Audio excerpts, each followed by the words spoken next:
তো বাংলাতে একটা প্রবাদ আছে না, যে সময় চলিয়া যায় নদীর স্রোতের প্রায়, যে জন্য বুঝে তারে দিক শতধিক।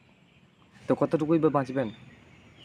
60 বছর, বড় জোর 70, 75, খুব লাকি হলে 80।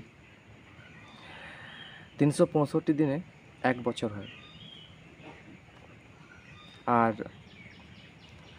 একদিনে 86,400 সেকেন্ড। খুব বেশি একটা সময় নিয়ে আপনি তো পৃথিবীতে আসেননি। টিকটক টিকটক করে কিন্তু সময় চলে যাচ্ছে। একদিন এভাবেই আপনার হাতে জমে থাকা সব সেকেন্ডগুলো কিন্তু শেষ হয়ে যাবে। একজন মানুষ যার কাছে কোটি টাকা আছে, তার কাছে কিন্তু টাকার বিলাসিতাটা মানায়। আমাদের মতো মধ্যবিত্ত পরিবারের কাছে, যাদের কাছে মাত্র কয়েকশো টাকা আছে, তাদের কাছে কিন্তু এই টাকার বিলাসিতাটা বা সময়ের বিলাসিতাটা মানায় না। আপনার আয়ু যদি কয়েক হাজার কোটি বছর হতো, তাহলে হয়তো সময়ের বিলাসিতাটা আপনাকে মানাতো। কিন্তু এত সময় আপনার হাতে নেই তো, এত বেশি সময় নিয়ে আপনি তো এই পৃথিবীতে আসেননি।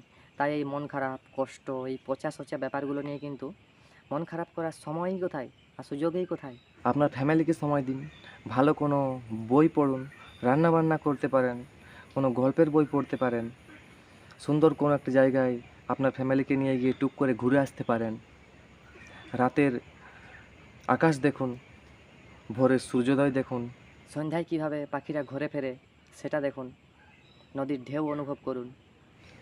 ভরা পূর্ণিমাতে এবং ভরা আমাবস্যায় তীব্র জোয়ারে ফুঁসে ওঠা সাগরকে দেখুন। প্রতিদিন আধা ঘন্টা কোনো নিষ্পাপ শিশুবাবুর সাথে সময় কাটান, সেই নিষ্পাপ প্রাণের সেই নিষ্পাপ আনন্দের ঔচ্ছল্যটা দেখুন।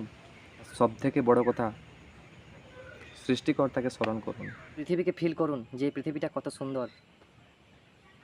নিঃশ্বাস, প্রতিটা নিঃশ্বাসকে অনুভব করুন যে প্রতিটা নিঃশ্বাস কতটা সুন্দর। চমৎকার একটা কথা আছে, কি জানেন তো?